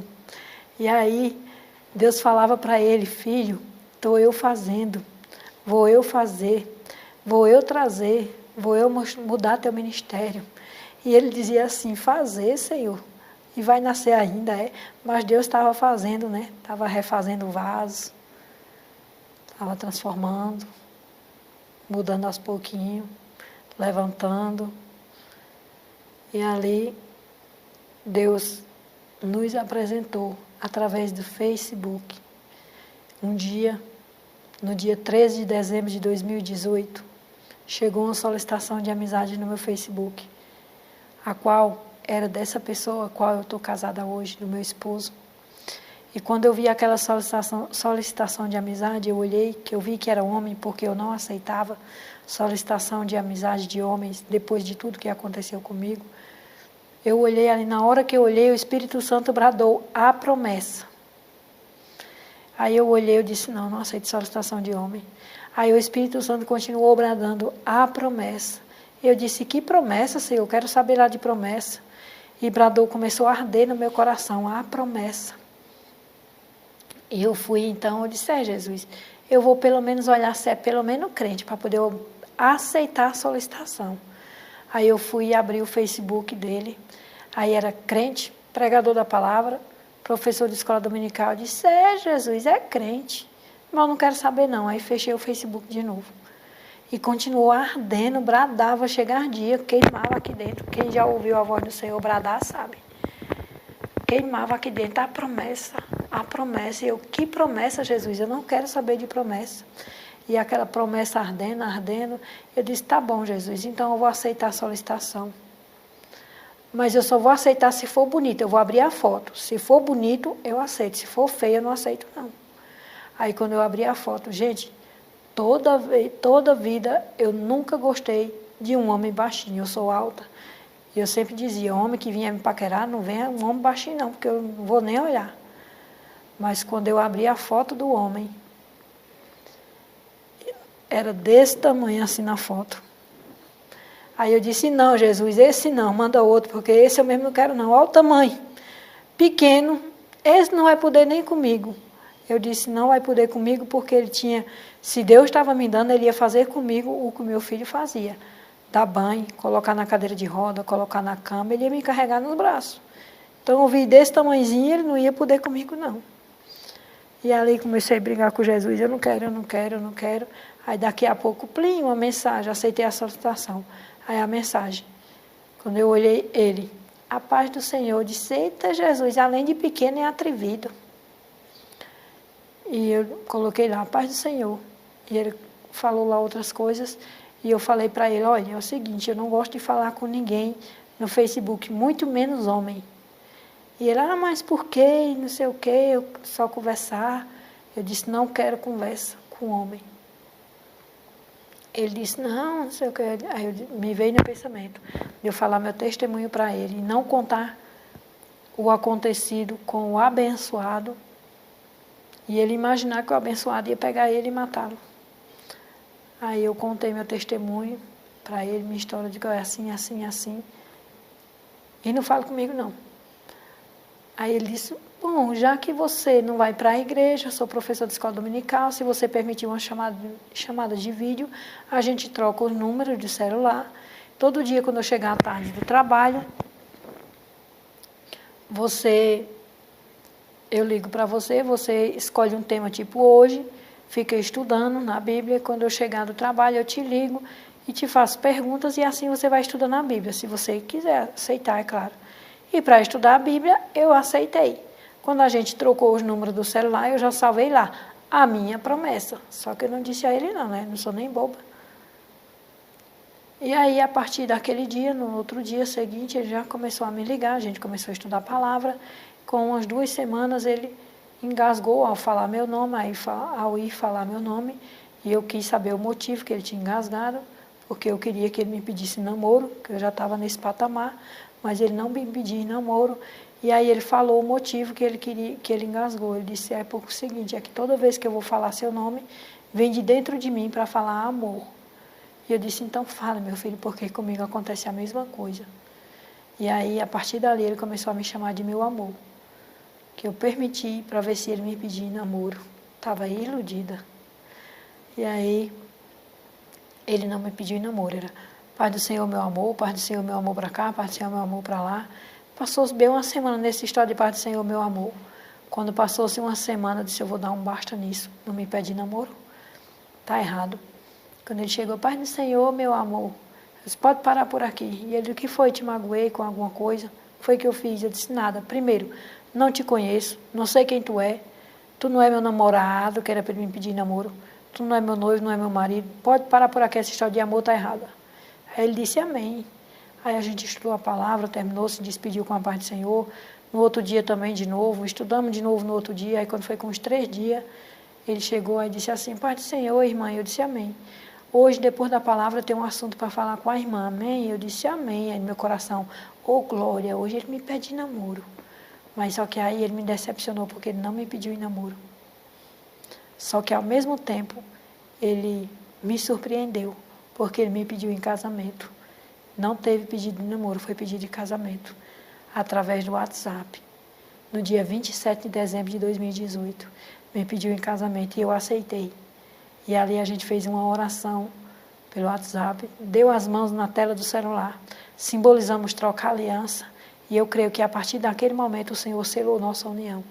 E no dia 3 de fevereiro de 2019, ele chegou lá em Pernambuco para me buscar para casar. E quando eu falei para minha mãe assim, mamãe, eu estou noiva e vou casar. Ela riu de mim e disse, só se for quem vai querer uma aleijada igual tu. E eu digo para você, não dê ouvidos a palavras negativas, mesmo que venham de pessoas que você ama, mas não dê ouvido. Dê sempre ouvido ao que vem do céu, mas ao que vem de pessoas não dê ouvido para te magoar, para te destruir, para te colocar para baixo. Porque aquela palavra da minha mãe foi como uma flecha no meu coração, magoando. E na hora eu baixei a cabeça chorando. Mas o Espírito Santo ao mesmo tempo bradou, quem esteve contigo lá no canavial? E eu falei em voz alta, foi o Senhor. E eu fui levantando a cabeça assim, e o Espírito Santo bradou, e quem esteve contigo até aqui? E eu fui o Senhor. E levantando a cabeça, pois vai, porque sou eu contigo e é eu que estou te levando. E eu levantei a cabeça assim, olhei para minha mãe e eu disse assim, a senhora vai me ver entrando vestida de noiva, linda e bela na igreja, cantando, caminhando e cantando para o meu noivo. E ela continuou rindo de mim, sem acreditar. Só que com 4 meses que eu estava naquela cidade, eu entrei na igreja, caminhando e cantando para o meu noivo.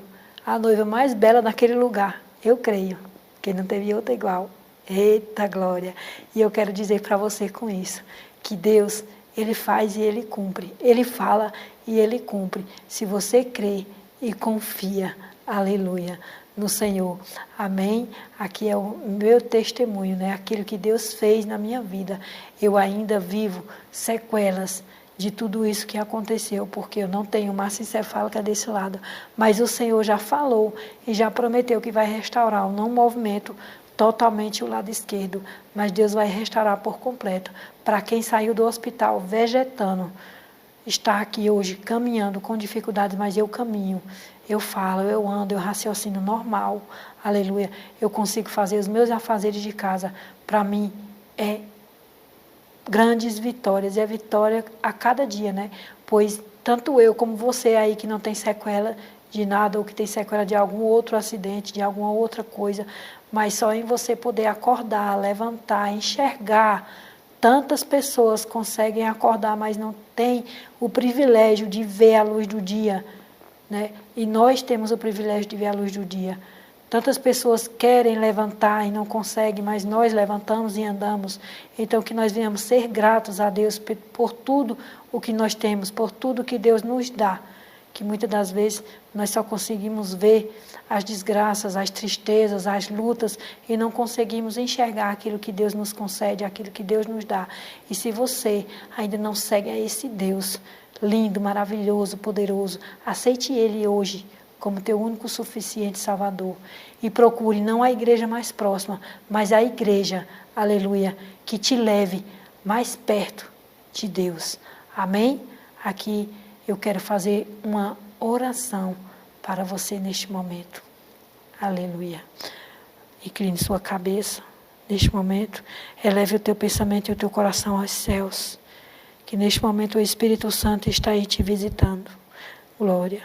Poderoso Deus e eterno Pai, neste momento, Senhor, eu quero te agradecer, ó Deus, por essa oportunidade, ó Pai, de estar compartilhando, Deus, com teus filhos, tuas filhas, ó Pai, a grandeza, Senhor, do que tu fez na minha vida, ó Pai. Em nome de Jesus, Pai, eu quero, meu Deus, te agradecer, Senhor, por a vida dele, por a vida dela.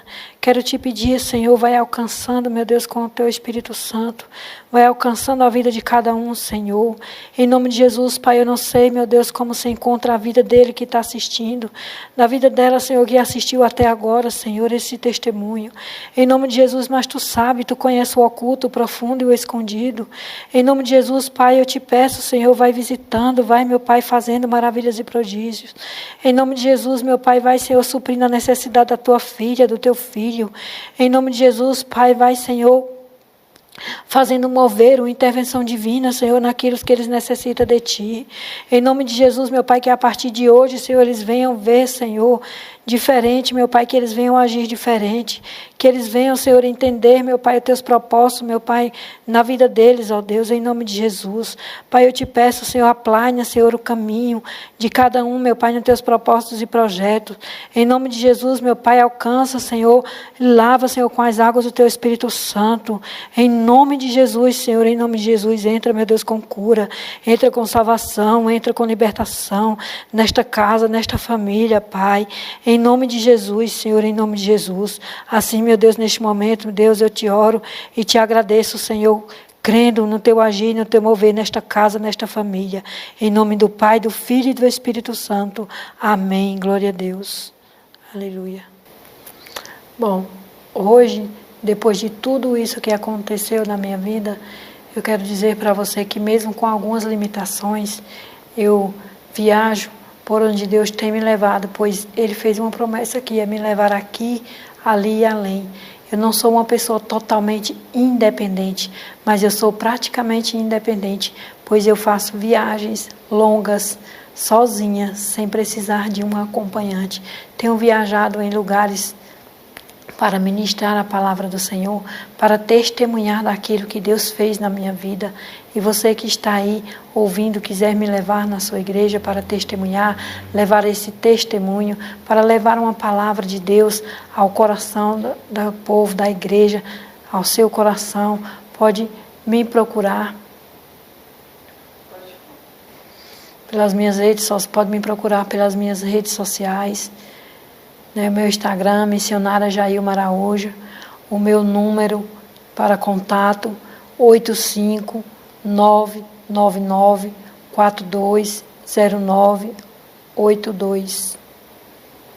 E o YouTube também, Missionária Jailma Araújo. Quem quiser me procurar, é só ir nas redes sociais e também pelo contato do WhatsApp. Amém?